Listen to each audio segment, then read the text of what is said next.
Okay. Looks good.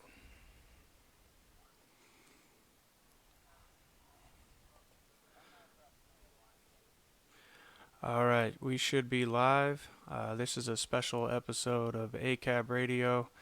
We wanted to bring you Wyatt Reed, who is on the ground in Washington, D.C., outside of the Venezuelan Embassy, for an update on what's going on out there. So, there we go. How you doing, Wyatt?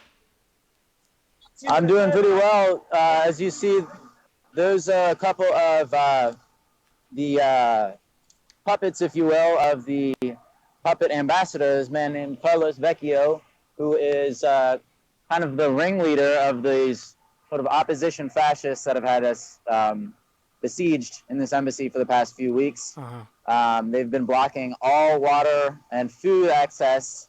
We had to struggle extremely hard to negotiate with police even to be allowed to give medicine to people who would have suffered serious health consequences if that was not able to happen. And so right behind me earlier, just in the past couple hours, there was an attempt by supporters of the Embassy Protection Collective to bring in food and supplies that are desperately needed by all the people inside who are just trying to continue staying alive. Right. And so what happened was a number of people came over here down to this courtyard area below us, and brought a few bags of food. And up here we had embassy protectors inside attempting to throw them down a rope to tie onto the bag, pull it up. But they were immediately attacked by the violent right-wing opposition, and then the police stepped in to assist them. And the Metropolitan Police Department, actually cut the rope themselves that was attaching the food to the embassy protectors inside. So they've kind of taken a significant shift in their role in all this, in that they are, rather than as they had previously been sort of more passively allowing us to be harassed and attacked by the right-wing opposition, they're now doing that themselves. So we have definitely been calling on all the supporters in the area to come out and show solidarity with us, and those that can't make it or are too far away to call up PEPCO, which is the Washington, D.C. electrical company, and to call up the Secret Service and ask them both, PEPCO, why have you shut off power to an embassy whose bill is fully paid? Right. And Secret Service, why are you allowing these violent right-wing opposition to besiege an embassy in a very clear violation of the Vienna Conventions? Man, I love the work you're doing out there. So this has been going on for a while now, over a month now, right? Yeah, we have had people inside here for quite some time, since March at least. The Embassy Protection Collective officially formed, I believe, April 10th or maybe April 11th. And since then, we've had people in and out, but really for the past few weeks, we haven't been able to get anybody back in. So we've had a few people that came out. We made this tactical decision that for the sake of rations, that it would be better to have fewer people inside. Right. Now that we're on limited, finite supplies of food and water, it's more important that those that are inside are able to survive for as long as possible. Yeah, definitely. So I believe it was like April 24th is when the State Department said, okay, all of Maduro's staff's got to be out of there, and it was shortly after that is when they stopped allowing people to go in, right? Because you were in there, and then some people left, and nobody was allowed to go back in, right? Yeah. So I spent a decent amount of time in there. And the day of the coup, the failed coup in Venezuela, what Juan Guaido referred to as the last phase of their attempted transition, they well, they failed miserably in Venezuela. It seems that they fell for a trick, and they were so desperate to believe that people were ready to defect that they kind of took the defense minister at his word when he said that the entire military was going to defect with him. That's obviously not what happened. It was instead it was 24 people. And you can see here people behind me. These are the Venezuelan opposition. They're asking me, how much am I being paid? I'm not paid anything. They have this one particular line that they are repeating over and over again, which is that they're convinced that Medea Benjamin has personally received millions and millions of dollars from President Maduro, which is, of course, nonsense. Yeah, that's ridiculous. Yeah, I mean, their whole strategy essentially has been to take the things that they are and project them onto us. Right. They are openly racist and openly homophobic and openly sexist. So they just kind of try to project that onto us without any evidence. They call us traitors, which is kind of nonsense. Like, I didn't take up arms against the government of Venezuela, and I'm not encouraging anyone to. Yeah. So, yes. Sorry, go ahead. Yeah, I've seen some pretty crazy footage of opposition not only saying ridiculous things like that, making crazy claims, but also the police. Anya Parampil, she tweeted out that she heard police saying the same thing. Oh, over here is, our guys, the opposition, and then over here is whoever, the people paid by Russia or whatever, And right, it's just ridiculous claims. So not only the opposition, but also the police saying things like that. Right, which at this point it's almost impossible to distinguish them because they're both functionally doing the exact same thing, which is ensuring that the Trump administration's siege against the Embassy Protection Collective continues unabated. Yeah, I saw today a live stream of police stopping food from coming in from a Amazon or UPS delivery guy trying to bring food that was ordered, and Secret Service told him, no, you can't bring the food here. And just crazy, man. And it's crazy to see the parallels of what's happening to the Protection Collective there and what's happening to the Venezuelan people through sanctions. Just like they attacked the power grid in Venezuela, they cut the power to the embassy. Just like the sanctions won't allow food and medicine in, same thing to the embassy.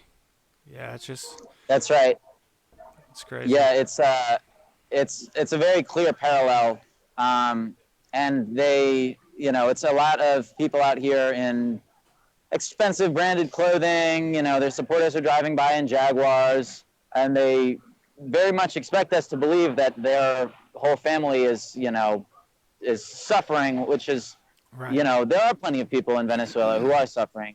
And the suffering is mainly caused by foreign interference. Right. So that would include sanctions. That would include attempts to devalue the oil market so as to undermine competition. There's a long list of regime change tactics that are almost all being employed against Venezuela, and now many of which are being employed against U.S. citizens defending Venezuelans here in Washington, D.C. So that's right. That includes, the cutting of the water, the electricity. It's almost the mirror image of what they did last month when they enacted that Call of Duty plot, essentially, and literally invaded and shut down the Guadi Dam in Venezuela so as to, send all of Venezuela into darkness. It's very, very clear parallels happening here around us. And it's crazy how a few years ago, I forget what it was, if it was like a think tank or some U.S. government-backed think tank, I believe, had talked about that very same thing happening. They said, if we were to disable the electricity, then the people in Venezuela would be, so pissed off that they would revolt essentially against Maduro. And then it ended up happening at the same dam that they were Right. talking about in Yeah. that. Yeah, crazy, man. Yeah. It's they're not really ashamed of what they're doing. They're actually No. very pleased with themselves that that Venezuelans are suffering. Yeah, The project is working as intended. for sure. Um, But the so propaganda is there's strong. Do you know? I mean, you got Pompeo and what's his name, the Senator Rubio, all saying, "Look, now the power's out. This is socialism." You know what I mean? And it's just such blatant propaganda and so see through. It's crazy.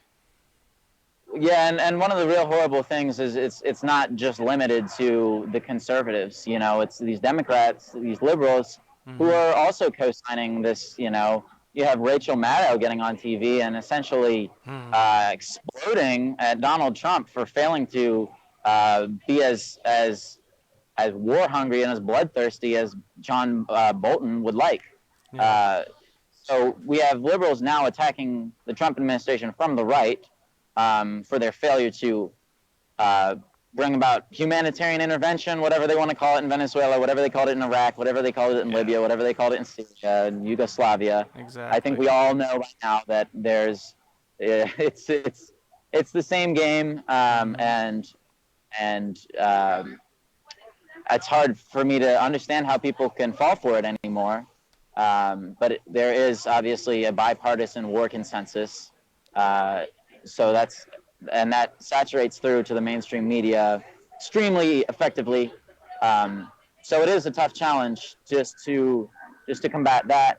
But we are thrilled with the amount of support that we've gotten so far from just tons and tons of average Americans, tons and tons of average Venezuelans, and now Roger Waters and Pamela Anderson are giving us shouts out Mhm. and expressing their solidarity with us. So that's amazing. It's really been incredible to see the range and the diversity of people who are rejecting this blatant coup. For sure. I think red flags should go up anytime in Washington D.C. there's a consensus. You know what I mean? If they're all saying we need to get into Right. Venezuela, then something's up. And war is definitely Right. a bipartisan. They all come to agreement when it comes to U.S. imperialism. Um, I Exactly. I did want to show our viewers real quick this article that you and Alexander Rubinstein, who is in the embassy, he's still in there, That's yeah? right. Yeah, he's in there. He's been poking his head out every now and again. I saw him earlier today. Him and Anya Parampil are both still inside, holding strong. Yeah, it's just crazy that it's another attack on the First Amendment and on journalism and journalists that are covering this. They're really risking their neck, putting their bodies on the line to get this story out there. So yeah, I got nothing but Yeah. respect for them for sure. But here it is. Here's the article. Voices from inside the besieged Venezuelan embassy. If the U.S. invades the Venezuelan embassy tomorrow, it will send a message to the world that no embassy is safe in the United States. It's a message that if you don't bow down to us, do what we tell you, put in the government that we'd like, we will take your embassy. That's a quote from Kevin Zeese. Just a great article. I recommend definitely everybody heading over to mintpressnews.com and check out that article. There's other great Yeah. articles on there as well. Manar, the founder, Right. who's also been on the show, she wrote a great article about it. Um, Anya, who's with the Gray Zone, her and Max Blumenthal have been doing great work on Venezuela. So follow all of them on Twitter, and it's a lot bigger than just Code Pink. Code Pink is a huge part of it, but there's Popular Resistance, Kevin Zeese, and Margaret Flowers, who are both inside. Mhm. The That's right.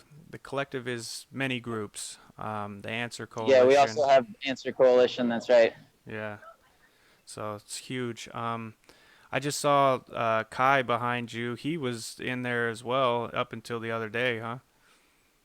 Yeah, and as I was saying, there was a collective decision that, in the interest of making sure that supplies last longer, that they didn't necessarily need as many people inside. Right. Yeah, So that's smart. Smart. right, it's a tactical decision as much as any. For sure, man. Well, And I think ultimately, yeah, that will allow us to stay in there as long as possible. And as they've been saying all day, the past month, they're not going anywhere, not until the U.S. government ceases its aggression against the Venezuelan government and allows this embassy to either return to the hands of the legitimately elected Venezuelan government of Nicolas Maduro, or an intermediary that is amenable to that government. So we're here for the long haul. Mm-hmm. Definitely, man. Good stuff. Like you said, Guaido's latest attempt, it's just been failure after failure after failure, and I think it's just Right. the CIA and just the U.S. has really botched this one. I don't think they expected this type of resistance. I think they thought it was going to go over relatively smoothly and quickly, and it hasn't worked out how they've planned. And I wouldn't be surprised. I've thought this for a while now, since before his last failure, that since he's becoming less and less useful, that Guaido may become the false flag that they need. Say the CIA or whoever assassinate him and blame it on Maduro. That would give them all the reason they need to do whatever, whether it be go into this embassy or actually invade, Venezuela. Right. And so, yeah, Guaido's OAS ambassador puppet, Carlos Becchio, was actually interviewed and said, Guaido being arrested would be a positive thing for us, which is surprisingly candid. But it is the reality. He is much more useful, as I think the Ron Paul Institute co-director was sort of publicly suggesting, that he is more useful at this point to the CIA and to the opposition dead than alive. Yeah, he would be more effective as a martyr than as a living failure. So, and really, the failures of the golpistas in Venezuela, I think, have honestly made them a little hyper-focused on this sort of battle here in D.C., because they obviously know they're not going to have any real perch, any real place to, organize within Venezuela. So they're looking out now to the international community. And Juan Guaido was on Twitter begging on his knees for, European countries to extend this sort of same treatment as the American government has to them, to hand over sort of diplomatic facilities from which he can plot further coups and further aggressions. So I think that is a big part of the reason why we're still staying here. We don't want to let this embassy, which is the property of the legitimate elected government of Venezuela, we don't want to let it be turned into some HQ for the fascist opposition. Definitely.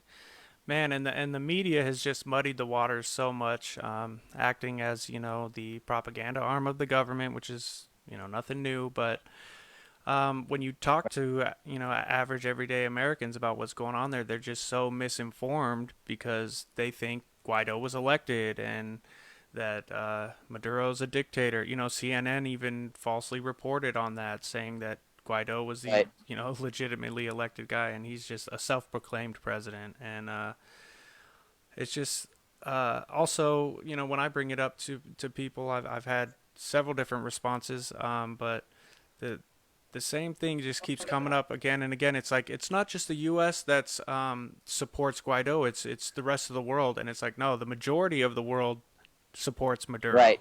The UN supports Maduro, right? Exactly. Recognizes Maduro. And it's just the what they mean when they say the rest of the world is they mean the white Western world. Exactly. They mean the white Western world and its client states. There you go. In South America.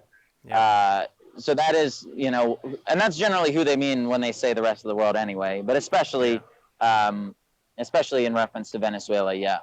Yeah, and I mean, you got to look at it honestly. If the Trump regime hadn't made this decision to attempt a coup this way, nobody would recognize Guaido. It's only the lapdogs and, like you said, client nations, the Western world, that is doing it, just following the U.S.'s lead.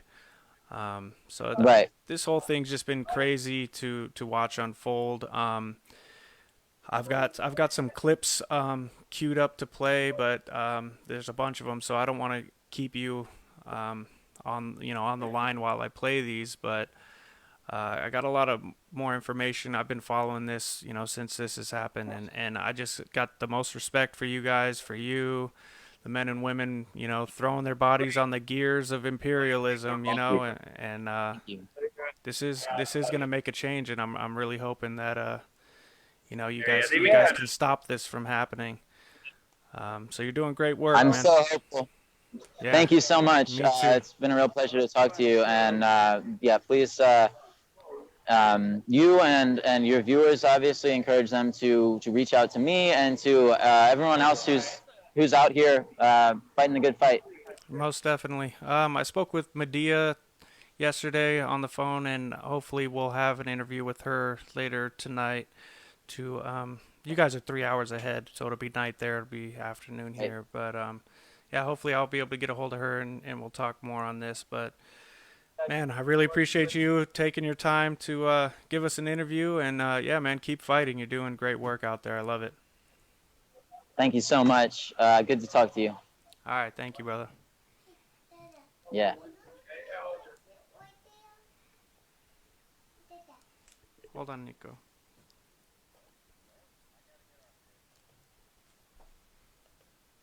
All right, here we go. Oh, hold on real quick, Nico. You want to say hi? You want to say hi in the camera? Come here. Say hi. Hi. All right, hold on. Let me finish this up real quick. I'm going to play a video. All right, sorry about that. Just want to play this view from the window from inside the embassy here real quick.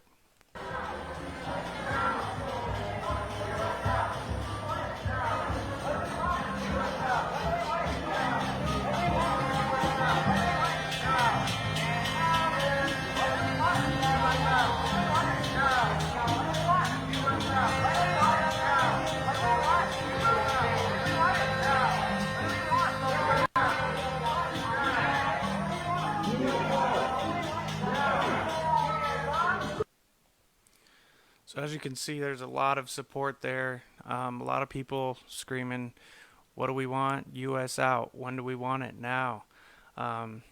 Hands off Venezuela. Hands off Venezuela." People just tired of the U.S. meddling in foreign affairs, and whether it's through coups or assassinations or whatnot, but installing puppet dictator regimes. The world's tired of it.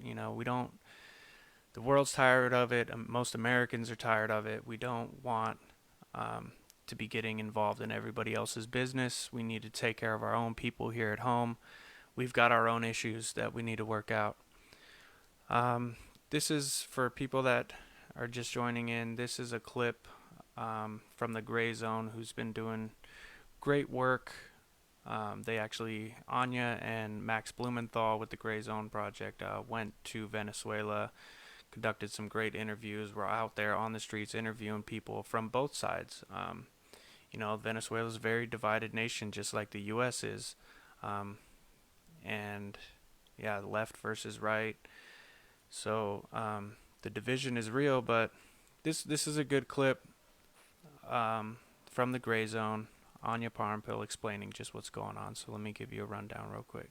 I'll let her give you a rundown. I'm standing across the street from the Venezuelan Embassy in Washington, D.C., and what you're looking at is a small representation of a group which consists of dozens of people who've traveled from all around the United States to say, "Hands off Venezuela," and demonstrate the U.S. public rejects the Trump administration's attempted coup.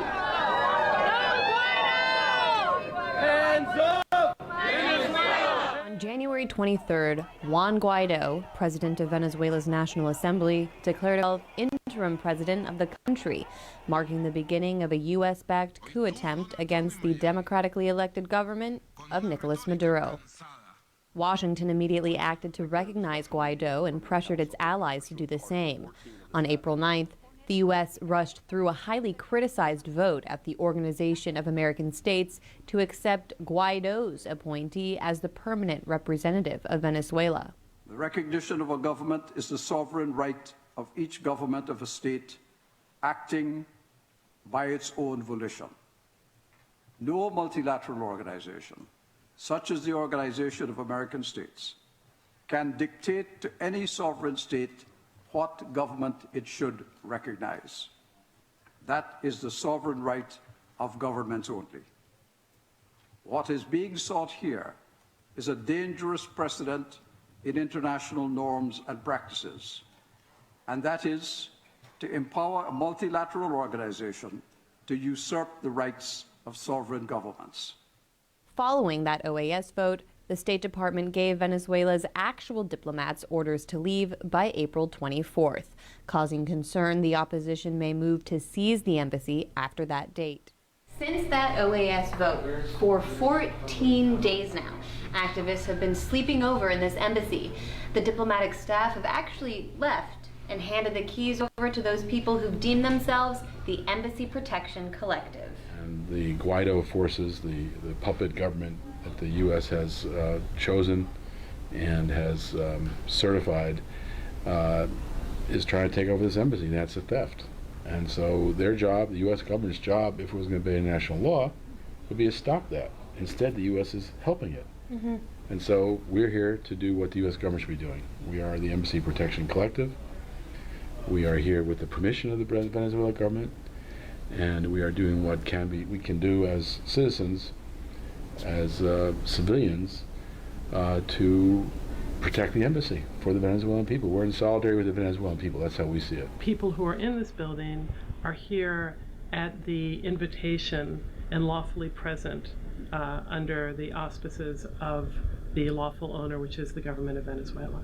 The U.S. can't just simply decide who the government of Venezuela is and try and throw people out of the building who are lawfully present. According to the Vienna Conventions on Diplomatic Relations, embassy property is inviolable, and, quote, the receiving state, in this case the U.S., is under a special duty to take all appropriate steps to protect the premises of the mission against any intrusion or damage, and to prevent any disturbance of the peace of the mission or impairment of its dignity. If the United States can seize Venezuela's embassy and steal it like pirates, what would stop another country from doing the same to the U.S. Embassy, or to the British Embassy, or to the South African Embassy? In March, opposition figures seized 3 buildings belonging to the Venezuelan government, including a consular office in New York. However, their takeover of the embassy in Georgetown would mark an even more flagrant violation of international law on behalf of the opposition and Trump administration. The rules of international law are designed so that each country has a degree of security as it engages in international diplomacy. If one country, because it's strong, because it's powerful, because it can, violates and rips up international law, that's it. What's good for the goose is good for the gander. So the American people have to recognize that there will be inevitably blowback at this kind of brazen, illegal actions by the U.S. government. Ultimately, this will blow back against the United States government. So the people of the United States need to know that the government is acting illegally in their name. And if they know that it's illegal, they need to stand up and say so.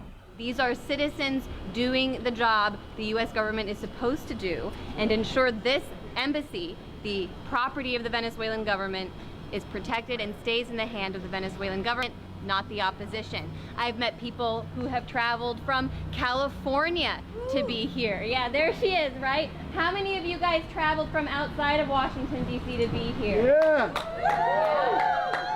Their presence places the U.S. government in a legal quandary. Since none of the collective members are violating the law, it will be difficult to clear them out. The message that we want to make sure is delivered loud and clear is that any official, any police officer, any person who is either ordering or carrying out illegal orders to arrest people who are lawfully present in this building are going to be held accountable for their actions. There isn't a lawful basis in our view or in the view of the collective to arrest anyone here. People are not breaking the law. They're not trespassing. They are here at the lawful invitation of the rightful owners of this property.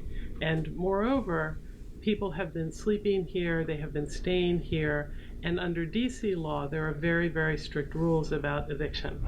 And people have a tenancy interest to have been here, and if there's any effort to remove them, they have to go through lawful eviction process and due process and notice. This mural was designed by an art collective back in Caracas. However, it was painted by local DC artists as well as Venezuelan Embassy staff.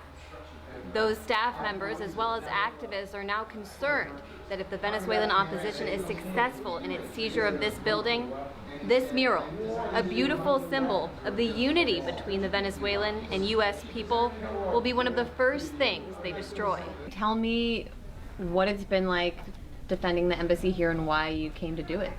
Yeah, it's been a very lengthy process. Obviously, the opposition is trying to choose the most opportune time to strike, which is when there's least resistance, but luckily the collective here has been constantly defending the embassy, so it's been a really uplifting and positive response. And I'm here personally for many reasons, obviously the illegality of this, but also because, you know, there have been a lot of questions as to, you know, why Americans are standing against a war in Venezuela, or can Americans even prevent a war in Venezuela. And I think I'm here as an American because, to me, what the Venezuelan people have accomplished, what the Bolivarian Revolution has accomplished, is very much resembles what people in the United States need. And it's ironic that, you know, our government has taken us into war in Iraq, in Afghanistan, Libya, Syria, and we're told that all these wars are supposed to help us, they're supposed to make us more prosperous and free. But it seems like every year, every week, you know, our freedoms are eroded, people are struggling to pay rent. And the contradiction there is you look at Venezuela and you see a government that's serving its people, that's meeting the needs of working class and poor people. The Great Venezuelan Housing Mission, for example, erected 2.5 million houses for poor and working class people. That's something we need here. So as an American, I have a lot of solidarity with the Venezuelan people and with the Maduro government, because they represent my interests as a working class person more so than the Trump administration, which is chock full of billionaires, you know, represents me. At this point, it's unclear whether or not the U.S. government will go so far as to force the people inside this embassy off the grounds.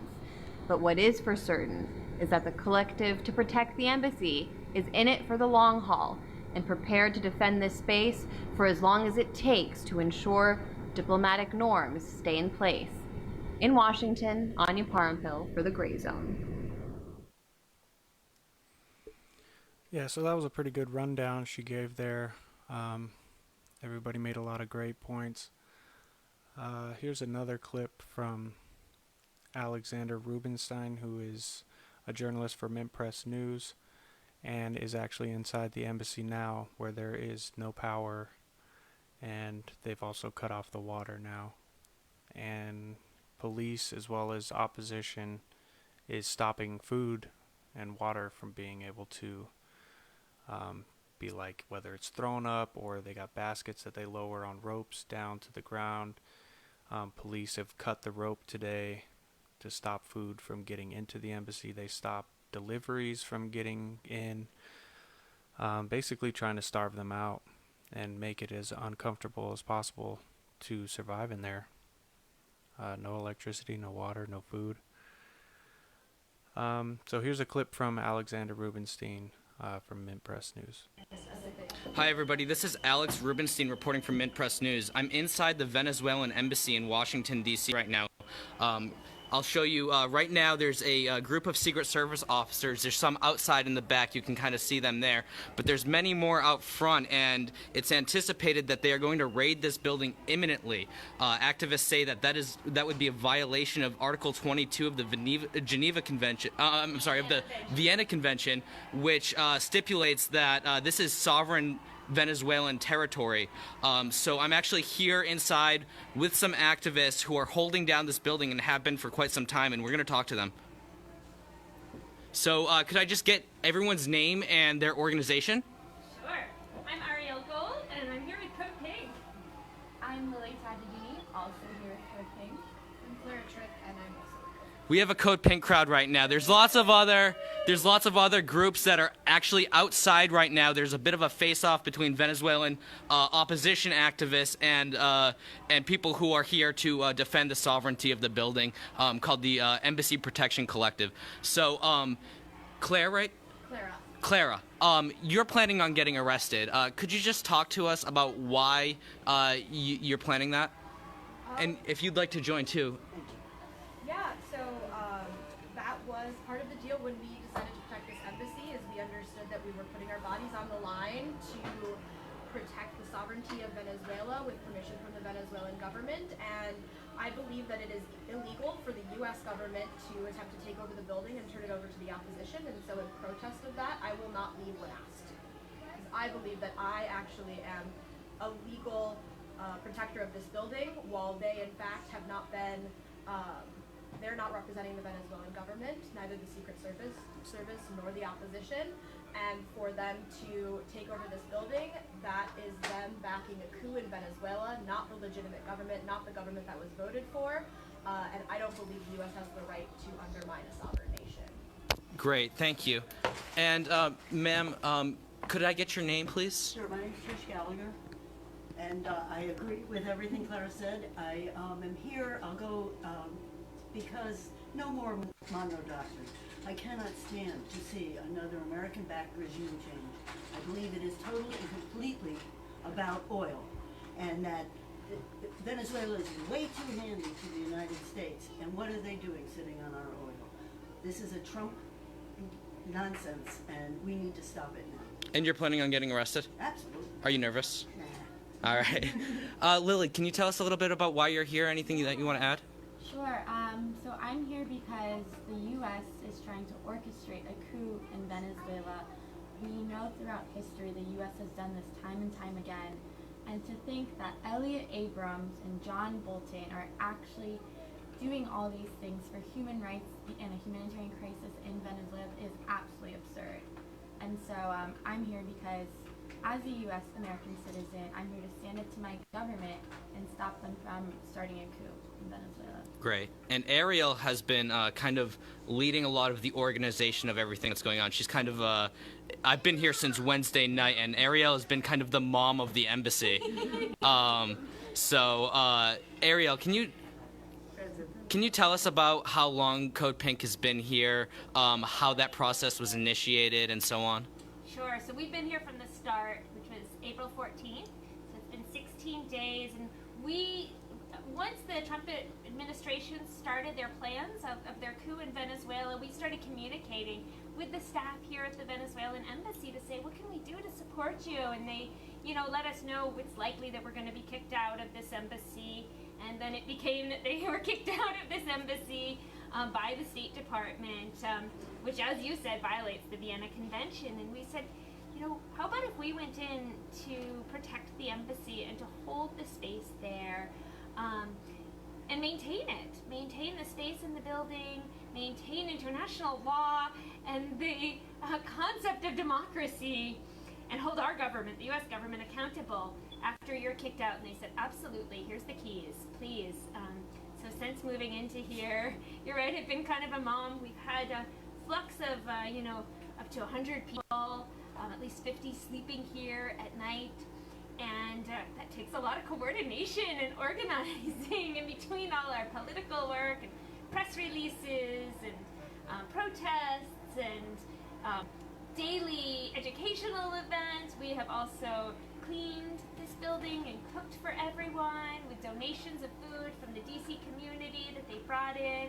And it's been a real honor to be here for the sake of democracy, for the sake of international law, and to oppose the vile, violent actions of the U.S. government, which don't just end in Venezuela.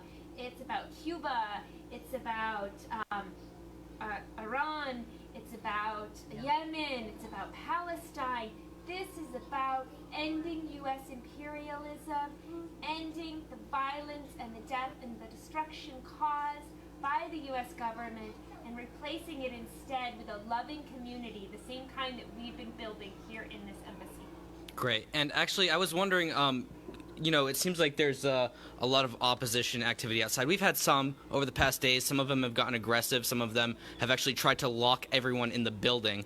But there seems to be a lot more today, and there seems to be, as we said earlier, an imminent police raid. So, okay, we're back live. Sorry about that, guys. We had a little disconnection. So I was asking these ladies with Code Pink primarily what they think about the imminent raid. They believe that the raid is imminent. I suspect as well. What they think about the timing of that in connection with the provocation by Juan Guaido today, the opposition leader who is trying to instigate a military coup in Venezuela. Do you guys have any thoughts on that? Yes, it does seem to be absolutely connected, planned out, the U.S. involvement. They're ready to take over. They won't let anybody in. If we try to leave or open the door, the Secret Service and police will come in. And the opposition, they want the opposition to come in. So yes, this is it. It's going down now. Mm-hmm. And I think it just goes to show how the U.S. Backs Guaido in this situation, how when there is, when you have more provocation from Guaido in Venezuela, you see now the diplomatic buildings, the Secret Service, and the opposition feels emboldened to take the building even more so than they did. It's gotten pretty quiet here. The past 2 days it had been pretty quiet outside, and so I think it just goes to show how the U.S. in particular backs this. Mm-hmm. And Ariel, you were talking earlier about going downstairs. Did you want to do that? Let's go see if we can talk to the people who are out front. So I'm just going to set the camera down for one moment while I grab my phone. So that was a good interview he did with members of Code Pink. I do want to show this clip, a video clip put together by Press News when the power went out. Hi, I'm talking to you from the Venezuelan Embassy with the Embassy Protection Collective. The authorities just illegally turned off our electricity. We expected this, we're prepared for it, and we're not leaving. It's ironic that the United States government attacked Venezuela's electric grid, and now they're attacking the Embassy of Venezuela's electricity. They attacked Venezuela with sanctions that meant food was difficult to get. They've used sanctions to prevent us from getting food as well. The people of Venezuela have stood in solidarity and strength against these attacks. We're going to do the same thing here. We're not leaving. We're going to resist. We're going to stand in solidarity with the Venezuelan people and the elected government of Venezuela.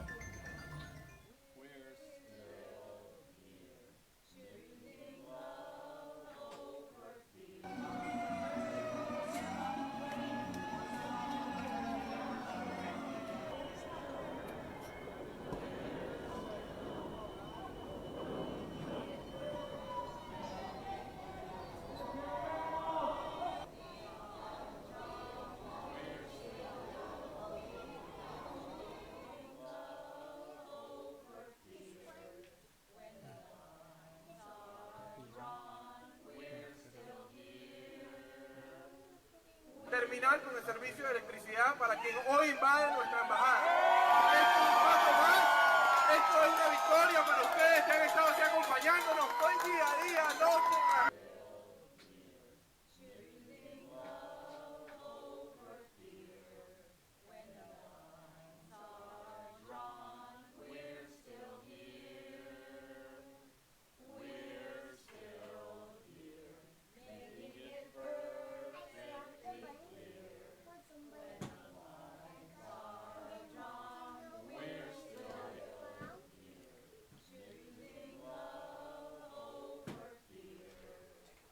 Solidarity, people, stay strong.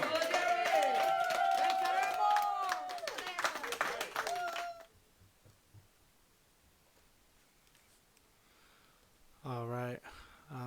one more Mint Press News clip here. This is when opposition was actually trying to force their way into the embassy. They were banging on the doors and whatnot. Here you go.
Also, a clip from Margaret Flowers. She's one of the co-directors of Popular Resistance, and she is currently inside the embassy. She's a part of the Embassy Protection Collective. Here's her clip. Good morning. This is Margaret Flowers, talking to you from the Venezuelan Embassy in Washington, D.C. And just wanted to give you an update. Last night, our electricity was cut off illegally by the PEPCO, the power company, even though our electrical bill is paid and up to date. We have confirmation of that from our landlord, the elected government of Venezuela. This is an attempt to try to force us out of the embassy, but many of us have been in Caracas when the United States attacked the electrical grid down there, and we made it through that. And we are resolved to make it through this. This deepens our resolve and our solidarity with the people of Venezuela who have been experiencing the same things from the United States that we're experiencing: attacks on electricity, economic measures that make it difficult to get food. So we all feel very committed and deeply resolved and united in resisting what's happening to us right now here at the embassy in Georgetown. But what means is that we won't be able to give updates to you as frequently because we're trying to preserve our telephone power so that we can communicate when it's absolutely necessary. And that means that we're really relying on you now. We need you to spread the word.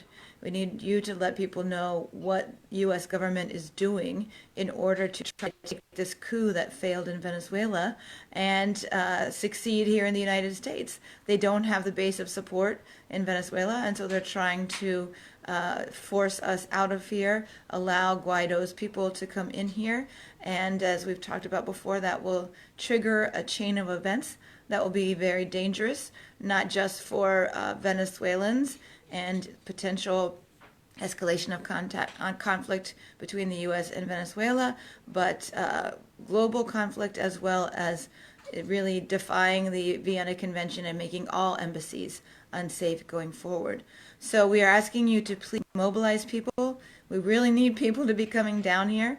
We're a little baffled about why people were so quick to mobilize when a few fascists showed up in Boston or Charlottesville, and here we are surrounded by these violent pro-coup, pro-U.S. intervention people and are being targeted by the security state with these lack of access to food and electricity, why people aren't showing up for that.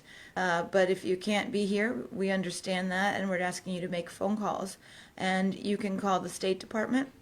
That phone number is 202-406. I'm sorry, that's the Secret Service. Call the Secret Service. 202-406-8800. That's 202-406-8800. Complain to them. They're the ones that turned off the power last night. You can also contact PEPCO, the power company here in Washington, D.C. I don't have that phone number, but I hope somebody will post that in the comments. PEPCO is the power company. Our landlords, the Venezuelan government, talked to them earlier this week when we first heard that the power might be turned off, and our landlord confirmed with them that the bill was paid, that the only body that has the authority to turn off that power is the Venezuelan government.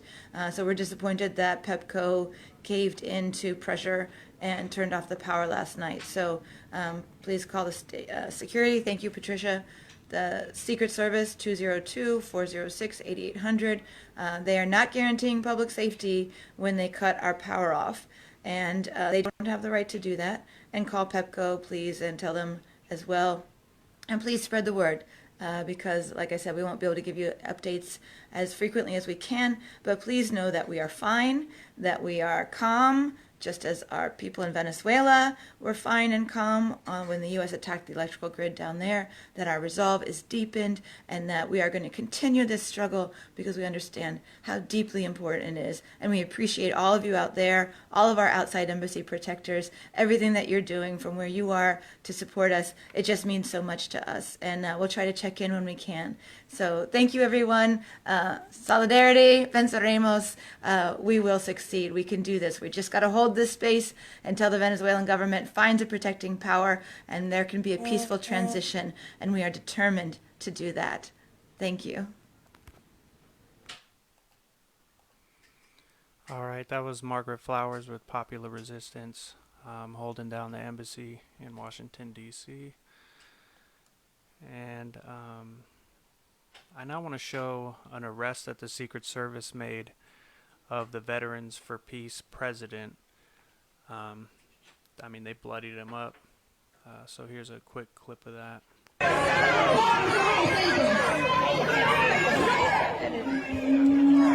Right here, Margaret.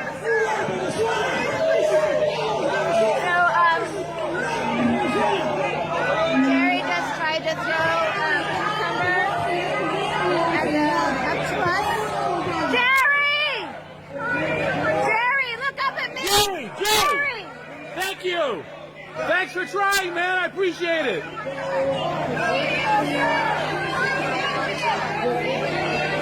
see his face? It's totally lacerated.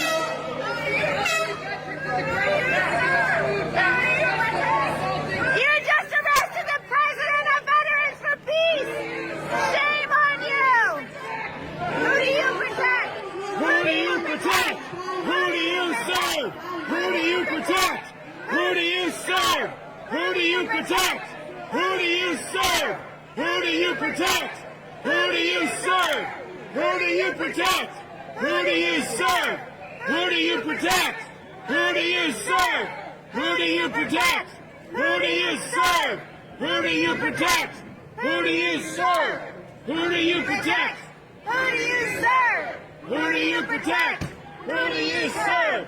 You arrested the president of Veterans for Peace! Shame on you! Shame on you for arresting the president of Veterans for Peace! Shame on you! So you threw an orange. Yeah. What? Look at his face. I know, I saw. Here, move over. Jerry! Alex, move over.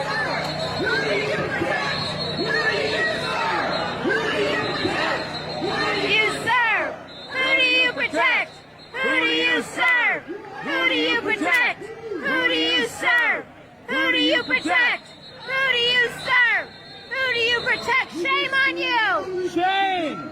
That's the president of Veterans for Peace! Shame on you! Jerry! Jerry, look up! Shame! Shame! Shame! Shame! Who do you protect? Who do you serve? Who do you protect? Who do you serve?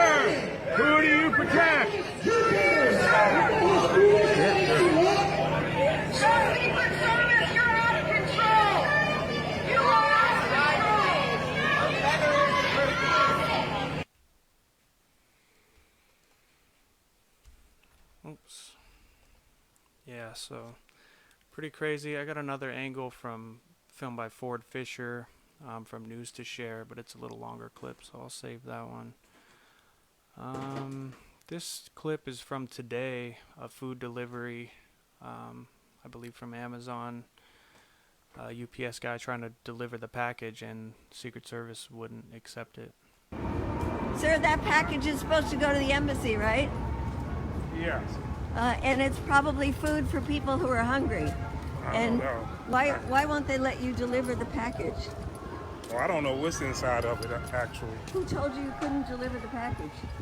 Secret Service. Secret Service will not let you deliver a package to food for people who are hungry inside. Oh, I don't know if the it's embassy. food. Yeah, we know it's food. Are there places like this? Have you had this experience before where you're not allowed to deliver a package? No. No, thank you. So here you have another example of the Secret Service not allowing a package of food sent by Amazon. We also have examples of packages of food that are sent by the U.S. Postal Service, and they have not been allowed to get in. So here we go. We tried to get in over on this side today and send some food into this first window, and we were surrounded, and again the Secret Service allowed the pro-Guaido forces to push us out. And we have been trying through all kinds of means to get food into this embassy, but the Metropolitan Police and the Secret Service are working together to not allow the food to come in. So let's talk to somebody here, Gail Murphy, or she has been in the embassy herself. Ask her what happened. And we have seen how violent these people are, how violent they are, how awful they are. Now you see all these Secret Service people and the Metropolitan Police, all of them trying to separate our people, who are the front line here, from the pro-Guaido people who are behind them, and then see the people inside the embassy who are saying no coup, no war, end U.S.-led economic war, no military intervention, we are staying, no coup. Now these are people who are staying despite not having food. Can you say Paki Whelan just came from there? You were inside the embassy. I was inside for 2 weeks straight, and before that I had been in and out, yes. And when we had egress, you know. Yeah, and why won't they let food into the embassy? I think they're trying to starve people out. They will not do anything overt, but they're doing every covert action they can. Well, they did something overt just now. They cut the rope. It was the police cut the rope. They did. It was sent a police down. coverage. Yeah. All right, so they've stepped up. I mean, it's dreadful that the police have lied to us so many times about this. They said they would not interfere with food and medicine coming, and they do every time. Well, right now it looks like we have more people here than the pro-Guaido people. Oh, we certainly do. And yet, because of the police, we cannot get the food up to the people there. Were it not for the police, we could certainly, we've taken over one side of the embassy right now. Yes. But the police are not letting us get food up there. And did you see an Amazon package just came? I just saw that, and they were not allowed to go. And we have sent food by postal service, and that has not been allowed in as well. And of course we've carried it. We've got bags full of food. The people have contributed to this. Yes. So I think, I think we, you know, before the dust settles, we really need to get food to people. But after it settles, there are so many charges against the police and their inhumanity. Thank you, Paki, for all the time you spent in the embassy. Well, it's, you know, we could be inside protesting, but it's very good for us to be outside too, to raise these issues. And this weekend we're mobilizing for a big mobilization on Saturday. So anybody who's watching, from noon on Saturday, please join us at the embassy. Thank you. So noon on Saturday if you're in the area, or if you can make it out there, definitely go out and support them in this fight. I just hope it doesn't escalate to like a Waco situation where they try to tear gas them out of there, and then who knows if, tear gas can ignite. But yeah, it's just crazy. They've already shown that they're not afraid. They're not afraid to violate the Vienna Convention, so might as well violate the Geneva Convention, use some chemical weapons on their own people. So yeah, I see it getting worse before it gets better, but I mean, what more can they do? They've already turned off the power, the water. It's getting pretty bad over there. But yeah, kudos to those still fighting, putting their bodies on the line, holding down the embassy to stop U.S. imperialism. We, like I said before, we need to take care of our own people. We have our own problems. We shouldn't be sticking our nose in other countries' affairs. We shouldn't be imposing sanctions, which reports have said that sanctions have caused 40,000 deaths, people not being able to get their medicine.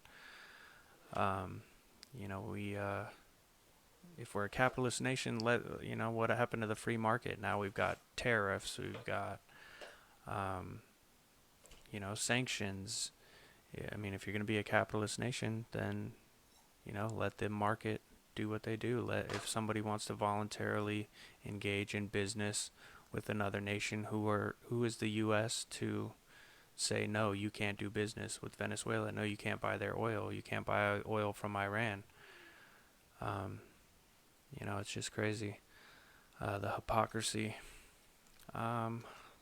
The other thing I wanted to point out is this Mint Press News article by Medea, or it's on Mint Press News. It was written by Medea and Kevin Zeese. Kevin Zeese is one of the co-directors of Popular Resistance. He is also in the embassy. And this was a great article, so head over to mintpressnews.com. Definitely give that a read. Yeah, I love this picture. That's Alexander Rubinstein and Anya Parampil in the window. This is also on Mint Press News, written by the founder, Manar Muhawish. Great article. This was in the Washington Post, actually, written by Medea Benjamin, so check that out. Yeah, she's just a rock star. I'm hoping she can come on the show in a couple hours. It'll be nighttime there. It'll be evening here in Vegas. But I spoke with her on the phone yesterday, and she said she would be down to do an interview, so hopefully I can get a hold of her. Hopefully she doesn't get arrested or anything like that, but yeah, we should have more updates for you on the situation there. Some great pictures. One last thing. Oh, there's a Wyatt Reed on the end there. He's the one who was just on Skype with us. One last thing I want to plug is this event here in Vegas, Anarcho Vegas, July 19th to the 21st. If you buy tickets, use the promo code ACAB and you'll get 10% off. And I got some music for you. That's all I got for now. I'm going to be back in a couple hours, hopefully with Medea Benjamin. So here's some music for you.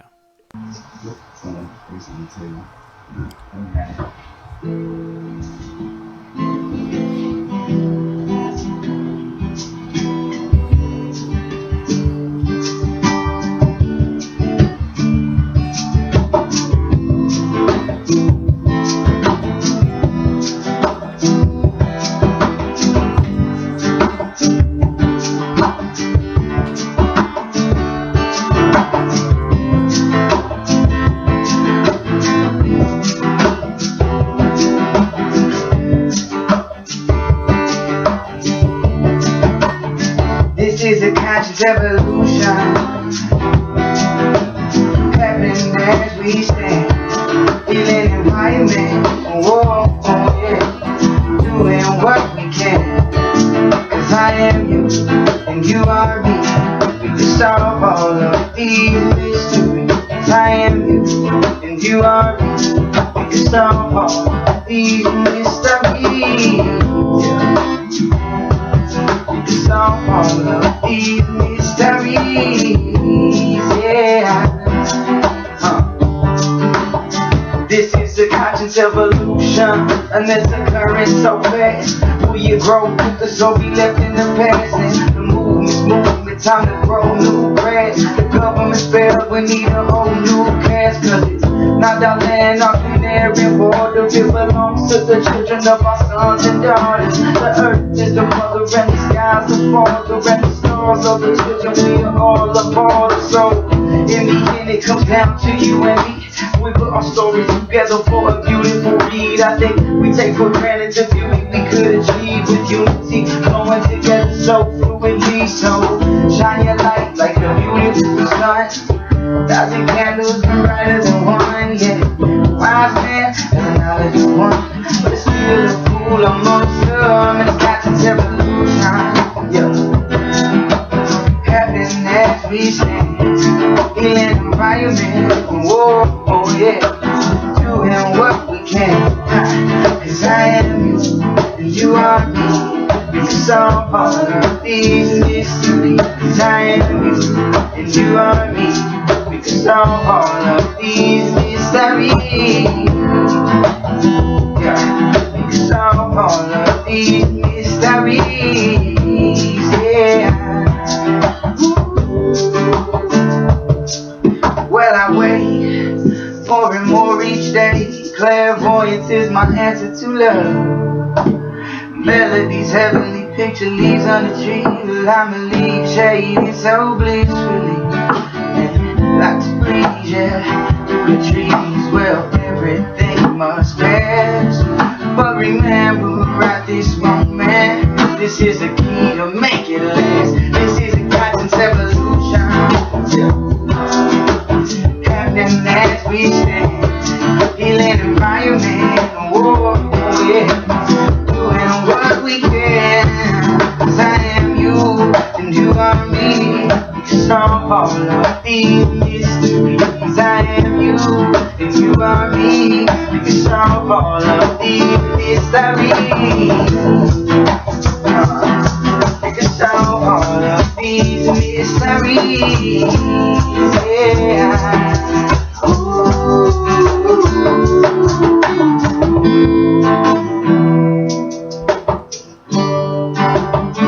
This is a conscious evolution.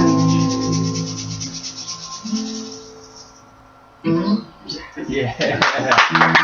Oh man, that was amazing. Glad we could share that, man. Love it. Thank y'all for having me.